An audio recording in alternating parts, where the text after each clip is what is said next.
Avoir un bébé est l'un des plus beaux moments dans la vie d'une femme. Cependant, certaines femmes vivent des troubles postpartum. Depuis l'an dernier, le centre périnatal Le Berceau offre le groupe de soutien Les Merveilleuses. La dépression postnatale, c'est une période assez particulière dans la vie de quelqu'un. En fait, c'est un épisode dépressif qui peut survenir après l'arrivée d'un bébé. Donc, dans l'année qui suit la naissance d'un enfant, certaines mères peuvent éprouver des symptômes dépressifs. Donc, cette période-là est différente. Ça peut aller d'une dépression sévère, une dépression modérée ou des symptômes un petit peu plus légers. Mais dans tous les cas, ce qui est particulier, c'est que ça affecte la santé mentale de la mère et indirectement celle aussi du bébé et de toute la famille. Mon histoire, c'est très simple. Alexandre, c'est mon premier garçon. J'ai eu une grossesse qu'on dirait merveilleuse. Ça s'est bien passé. J'ai pas eu de complications.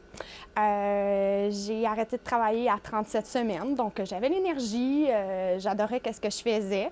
Et comme toute mère, le premier, ça a été un peu plus long. J'ai accouché à 42 semaines d'un long et dur travail.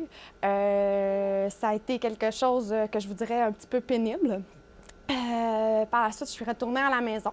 Et lors de mon retour à la maison, je me suis mis à vivre de la fatigue qu'on pourrait dire extrême. J'avais de la difficulté à allaiter mon garçon. Alexandre, c'était un bébé qui buvait 20 heures sur 24. Il était toujours au sein. Donc, je me disais, est-ce que l'allaitement, je vais être capable? C'était difficile. La mise au sein était difficile. Il y avait de la difficulté à téter. Par la suite, la fatigue est embarquée, mais il s'est venu des symptômes physiques, perte d'appétit, nausées, vomissements, un sentiment qui s'est installé d'incompétence. J'avais l'impression que je ne répondais pas aux besoins de mon garçon, que je n'étais pas la bonne mère. Je pleurais beaucoup.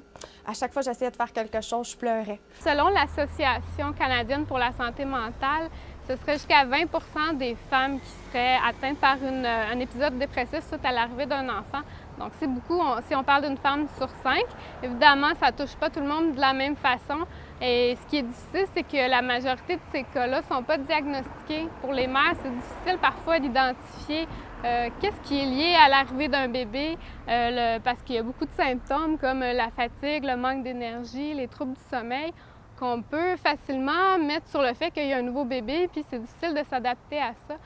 Donc, il y a des mères pour qui ça va être long avant d'aller consulter. Ça va être vraiment avec des symptômes un peu plus inquiétants, comme des pensées suicidaires, des difficultés d'attachement envers le bébé, que là, elles vont se poser des questions puis décider d'en parler au médecin. Finalement, j'ai refusé beaucoup d'aide. Mes parents, mes beaux-parents venaient, mais pour moi, je me voyais comme une mère, ça doit être capable de s'occuper de son enfant tout seul. Donc, les choses empiraient. 14 jours plus tard, j'ai rencontré mon médecin, puis en explorant les symptômes avec moi, on s'est rendu compte que j'avais une dépression postpartum. Les causes sont multiples. Dans une situation, c'est difficile d'identifier c'est quoi ce qui a causé la dépression postpartum, mais on sait que l'isolement social, le fait d'être toute seule avec un bébé, de ne pas avoir beaucoup d'entourage, d'être isolée, de ne pas avoir la famille qui est proche, ça rend les personnes plus fragiles. C'est à travers le groupe du Berceau que je me suis dit, je vais avoir peut-être des gens qui vont enfin comprendre qu'est-ce que je vis. Parce qu'on se sent beaucoup seul, beaucoup d'isolement. On est autour de d'autres mamans que eux, tout va bien, mais toi, tu la trouves difficile, tu n'as pas le goût de te lever le matin. Des fois, tu trouves ton enfant, comment je pourrais dire, plus dérangeant et tu as l'impression que tu ne l'aimes pas assez, que tu n'es pas assez attaché. Donc oui, c'est pour ça que j'ai appelé le Berceau, avoir l'impression de quelqu'un qui me comprendrait enfin. Ce qu'on fait au Berceau depuis une année, ça va faire 1 an, c'est qu'on a mis sur pied un groupe d'entraide, donc pour permettre aux mères qui vivent des difficultés suite à l'arrivée du bébé de se retrouver entre elles. Donc l'objectif de ça, c'est vraiment de briser l'isolement et d'apporter du soutien entre les mères qui vivent la même chose. Nous, on est présentes pour les accompagner, 2 animatrices intervenantes, puis on leur permet de discuter de certains sujets, de s'apporter mutuellement des solutions aussi, ou tout simplement de dire comment ils se sentent, de parler du bébé, de parler de comment ils vivent ça dans la famille. Les Merveilleuses, ils m'ont permis beaucoup de choses. La première, je vous dirais, c'est enfin un espace de partage, sans jugement, un espace d'écoute. Où est-ce qu'on peut déposer toutes nos anxiétés, nos préoccupations qu'on vit au quotidien.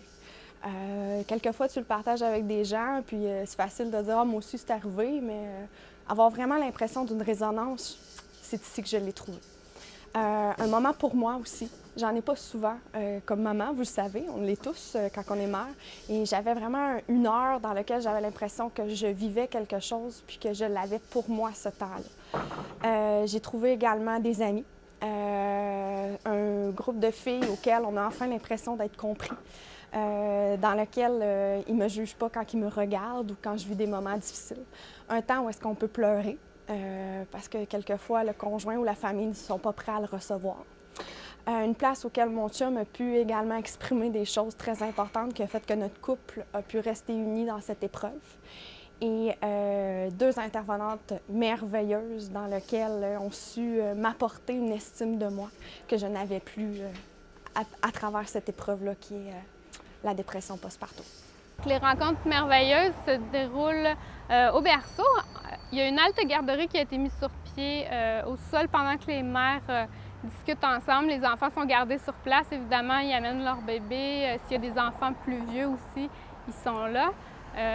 Donc, elles se réunissent pour discuter. Souvent, c'est les sujets de discussion qui émergent dans le groupe qui va être la préoccupation du jour. Donc, elles sont invitées à juste dire comment ça se passe cette semaine, qu'est-ce qui est plus difficile, écouter les autres aussi, écouter les solutions que les autres ont trouvées à différents aspects de leur vie. Ça peut être aidant aussi. Donc, c'est vraiment basé sur les besoins présents des mères qui sont là. Pour tous les détails sur les Merveilleuses et les autres programmes et services du Centre périnatal Le Berceau, visitez le www.leberceau.org.